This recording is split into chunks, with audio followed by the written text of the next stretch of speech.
let's just get started before I completely lose your interest. The Swineherd. Once upon a time lived a poor prince. His kingdom was very small, but it was large enough to enable him to marry, and marry he would. It was rather bold of him that he went and asked the emperor's daughter, "Will you marry me?"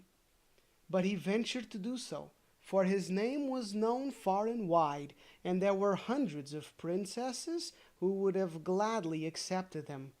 But would she do so? Now we shall see. Interesting narration style. On the grave of the prince's father grew a rose tree, the most beautiful of its kind. It bloomed only once in 5 years, and then it had only one single rose upon it. But what a rose! It had such a sweet scent that one instantly forgot all sorrow and grief when one smelled it. He had also a nightingale, which could sing as if every sweet melody was in its throat. This rose and the nightingale he wished to give to the princess, and therefore both were put into big silver cases and sent to her. The emperor ordered them to be carried into the great hall, where the princess was just playing "Visitors are coming" with her ladies in waiting, when she saw the large vases with the presents therein. She clapped her hands for joy. "I wish it were a little pussy cat," she said. But then the rose tree with the beautiful rose was unpacked. "Oh, how nicely it is made!" exclaimed the ladies. "It is more than nice," said the emperor. "It is charming." The princess touched it and nearly began to cry. "For shame, Pa," she said. "It is not artificial, it is natural." "For shame, it is natural," repeated all her ladies. "Let us first see what the other case contains before we are angry," said the emperor. Then the nightingale was taken out, and it sang so beautifully that no one could possibly say anything unkind about it. "Superb! Chargement!" said the ladies of the court, for they all prattled French, one worse than the other. Interesting. "How much the bird reminds me of the musical box of the late lamented empress," said an old courtier. "It has exactly the same tone, the same execution."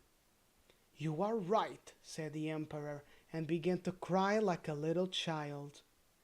"I hope it is not natural," said the princess. "Yes, it certainly is natural," replied those who had brought the presents. "Then let it fly," said the princess, and refused to see the prince. So far, the characterizations are actually great. Just a quick pointers, it's really, really cool how the storyteller is setting the princess apart from everybody else by having her care about the fact that the flower and the birds are alive, but at the same time, we do not have to assume that the princess is foolish or a bit of an idiot for not being able to tell apart a rose, a real rose from an artificial one, or a real nightingale from an artificial nightingale. I believe it is simply the storytelling style in terms of how it's characterizing the how she regards the present and then how she reacts once she finds out it's real. It has more impact if we are with the princess as she discovers and realizes that they're real, and then we can have more impact in terms of her opinion of these things. Yeah, normally I wait until the end, but I really wanted to point that out, and I forget. All right, but the princess was not discouraged. He painted his face, put on common clothes, pulled his cap over his forehead, and came back. "Good day, Emperor," he said. "Could you not give me some employment at the court?" There are so many, replied the emperor, who apply for places that for the present I have no vacancy, but I will remember you. But wait a moment, it just comes into my mind. I require someone to look after my pigs, for I have a great many. Thus the prince was appointed imperial swineherd, and as such he lived in a wretchedly small room near the pigsty. There he worked all day long, and when it was nigh he had made a pretty little pot. There were little bells round the rim, and when the water began to boil in it, the bells began to play the old tune. A jolly old sow once lived in a sty, 3 little piggies had she. But what was more wonderful was that, when one put a finger into the steam rising from the pot, one could at once smell what meals they were preparing on every fire in the whole town. There was indeed much more remarkable than the rose. When the princess with her ladies passed by and heard the tune, she stopped and looked quite pleased, for she could also play it. In fact, it was the only tune she could play, and she played it with one finger. "That is the tune I know," she exclaimed. "He must be well-educated swineherd. Go and ask him how much the instrument is." One of the ladies had to go and ask, but she put on patterns. "What will you take for your pot?" asked the lady. "I will have 10 kisses from the princess," said the swineherd. "God forbid!" said the lady. "Well, I cannot sell it for less," replied the swineherd.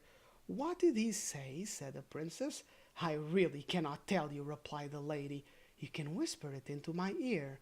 "It is very naughty," said the princess, and walked off. But when she had gone a little distance, the bells rang again, so sweetly.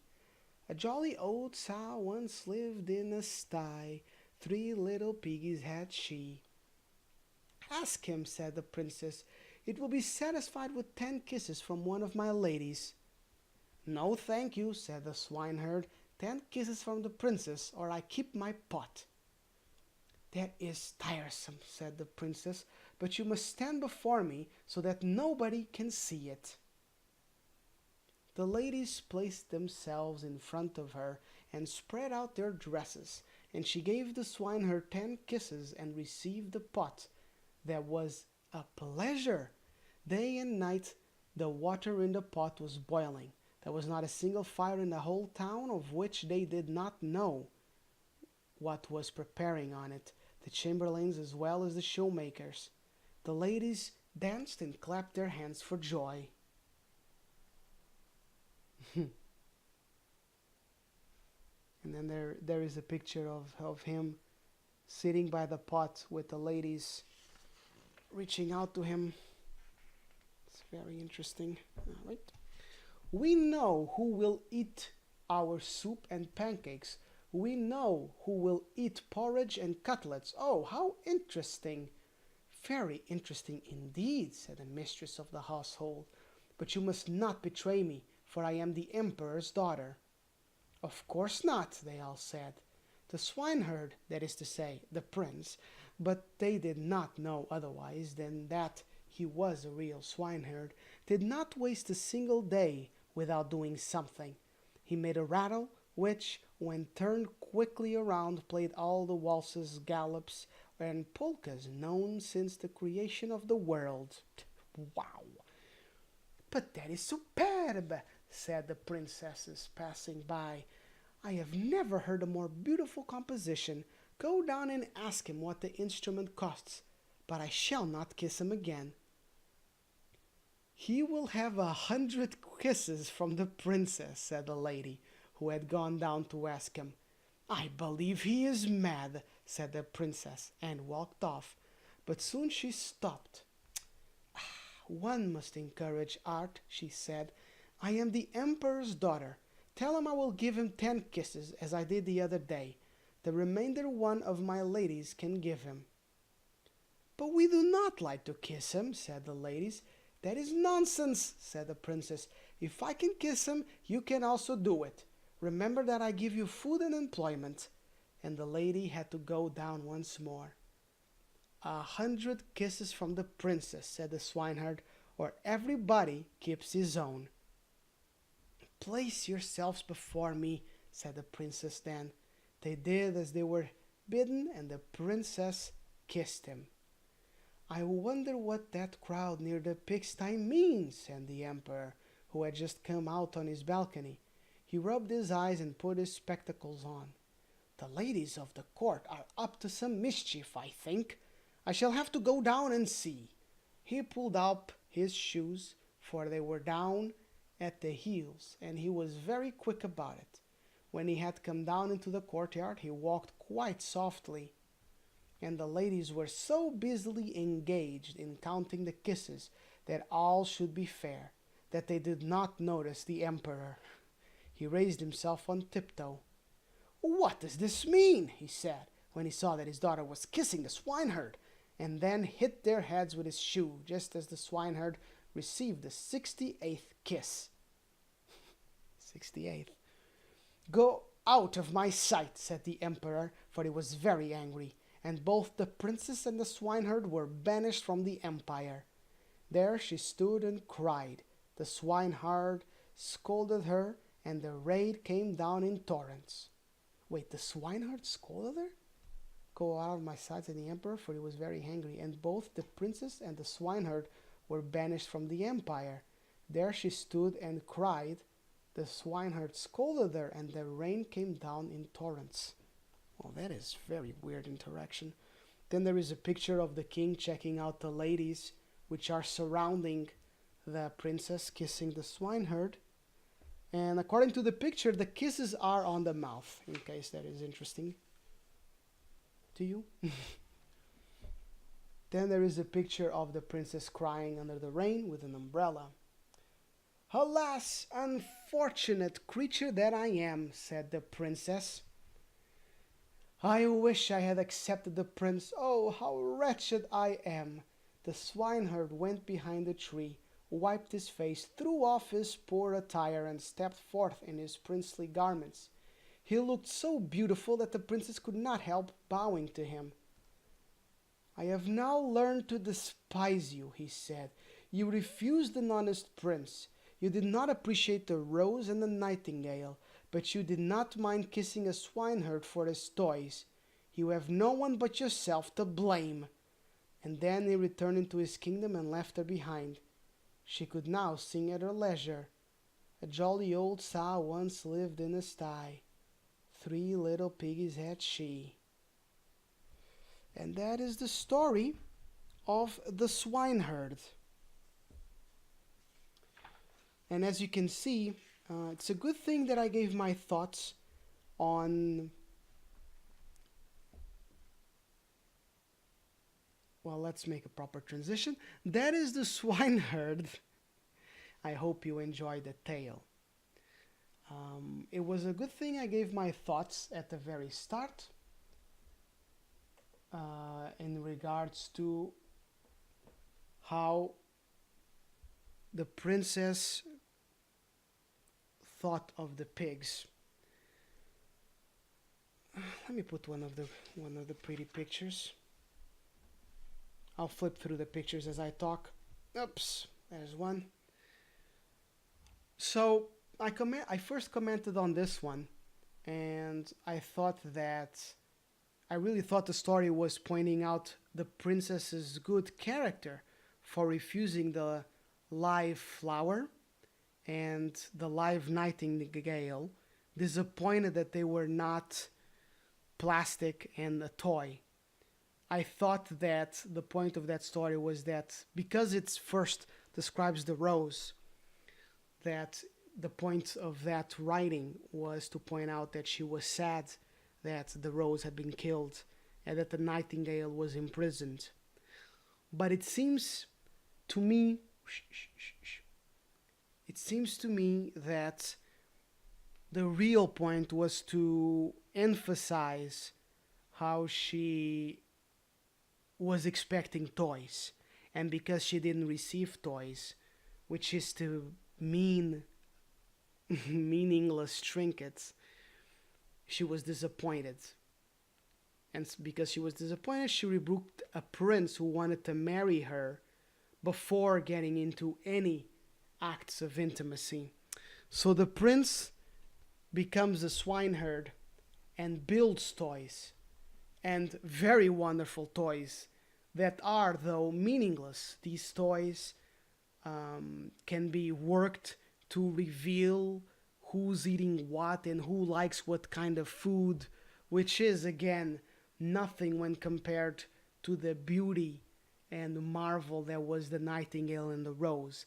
The way the writer describes the nightingale as having the song of their past empress, which should be the princess's mother. The emperor cried before the song when they mentioned this, so we have to assume that it's the emperor's wife, the princess's mother. And the rose is beautiful beyond any description, blah, blah, blah. She didn't care about any of this real beauty and real meaningful gifts. What she cared about were the trinkets who could reveal gossipy things. And she cared about these things so much that she was willing to kiss this prince in the mouth.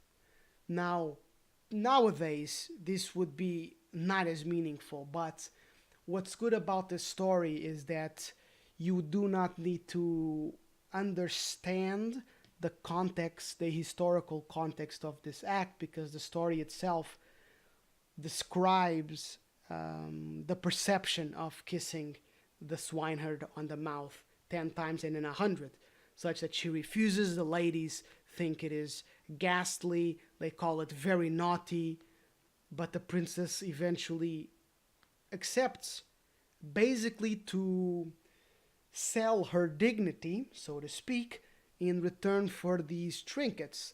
And the fact she is doing so with a swineherd has a connotation of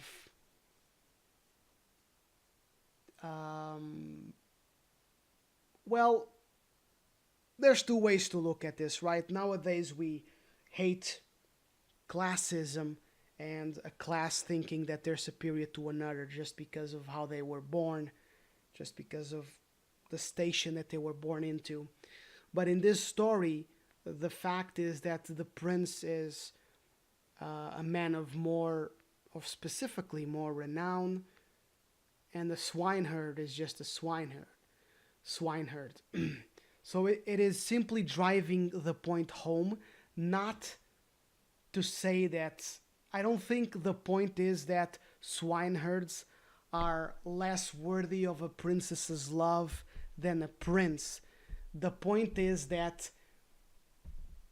the real focus is that she is willing to do anything for these trinkets and these toys, which are utterly meaningless. And it doesn't matter who she does it with.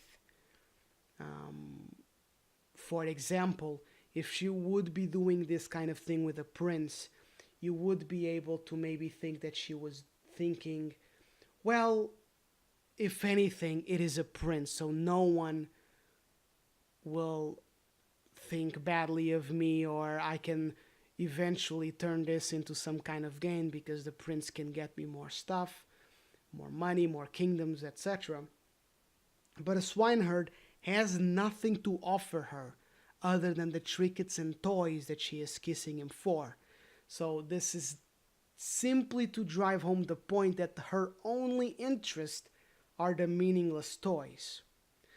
And then at the end, we have the lesson of the story. When you're writing these old fairy tales, you usually have to have consequences. So the old switcheroo, right? The homeless person that you refused to help was Jesus. That kind of thing was an angel. The homeless person was an angel, and you should have helped them, and because you didn't, now you have failed the ultimate test of kindness, that kind of thing. So this is simply a lesson. So I believe This is a story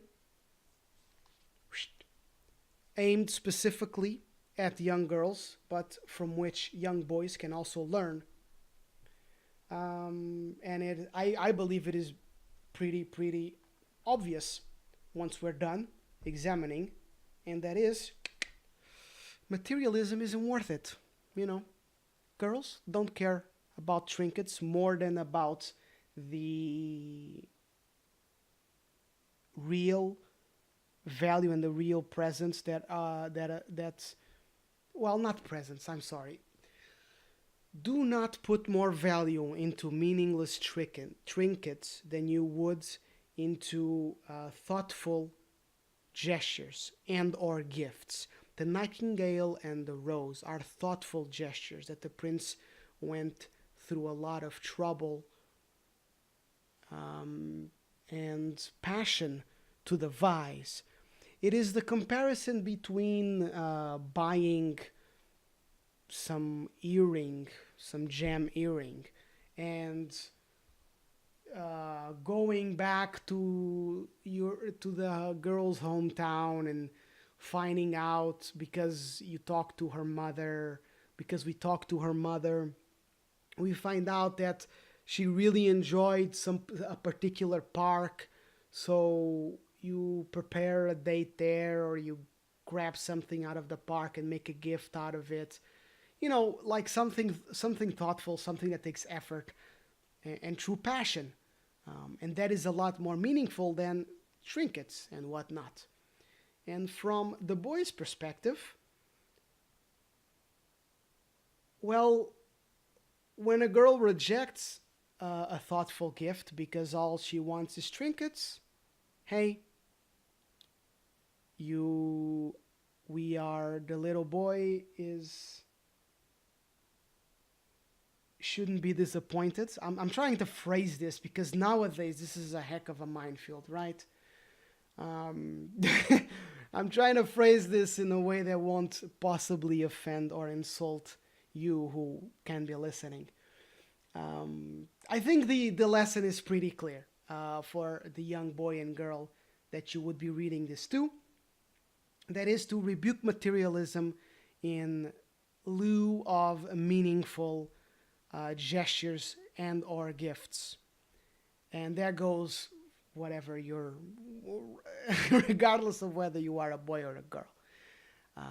But traditionally, the man's giving the gift to the woman, especially when it comes to wedding proposals and that kind of event. So that's what the story uses. But in regards to the whole lesson, that is what it's trying to teach. And it's trying to teach not to go after materialisms, because then you will end up losing everything, losing your worth, because the princess is no longer a princess. And if you get rebuked by someone who only cares about frivolous things, then don't feel bad about it. Move on, because they are probably not the kind of person that you want to be with. And I keep using the third person. I should be using we. I need to really focus on that. So that is it, man. I got worried about how to articulate that, but I think I did. I articulated well in the end, and I'm pretty sure you already got it before I started articulating it. Once I went through all of the things and I explained the metaphors and analogies in use, then I'm pretty sure you understand the lesson. I mean, this is for kids. So, unless you are a child, in which case, thank you for listening. And take this lesson to heart. It is a very good one, all things considered. That aside, I thought for a minute that this was a follow-up to the Nightingale story. I was beginning to be super, oh, is this a connection to the Nightingale? But no, the writer just really likes nightingales, apparently. So he will reuse the bird whenever he wants to think about the bird singing a pretty song. He will think up a nightingale, which I think is pretty cute. But other than that, Yes. Take these lessons to heart. I think it is a good one. In terms of this, how I feel about the story at large, I think it is pretty decent. It didn't touch my heart, but I think it is very well executed from start to finish. Um, the only part that I didn't like was when they both get exiled from the kingdom. They write that the swineherd um, complains to the scolds the princess. I thought that was unnecessary. You already have the scene right after where he reveals to be the prince and tells her what he does, which is already pretty harsh. You don't need to write that he scolds her out of the blue, because it really is just out of the blue, because until then you're not quite sure what the prince is doing. It might be possible that the prince is just trying to win the princess's heart. So, but the writer is so focused on the actual truth of it that he just shoves that very quick turnaround there. I think the story would be perfect without that. So the king exiles them both, and then you put a period there, a stop, new paragraph, and then you move forward. You don't need to write that second part to that sentence. Then I think the story is perfect. But that is a blemish in an otherwise pretty polished tale about frivolities, the frivolities of life, and what we should value in other people's gestures and gifts, and how we should think or feel about people who do not value our passionate and heartfelt and thoughtful gifts or gestures. Of course, the idea that we should, you know, screw with them and play with them and do this kind of thing that become a swineherd and test them. That's not the idea. The story is not that we should do that. The story is just proving that if you were to do that, you would see that the person really does not care about things that matter and things that are valuable. And so you are better off without them, essentially. So, value the things that truly are valuable. And if you try and love someone who does not value the things that are truly valuable, but only likes the meaningless frivolities of trinkets and toys, then you are better off without them. They will rebuke you because you do not share the same kind of interest, and you are better off without them. It's a very good lesson. Don't be them, and you are better off without them. Thank you for listening. I hope you enjoyed the story and my thoughts on it.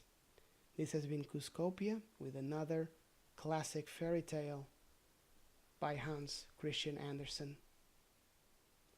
I will now sign out. Have a good evening.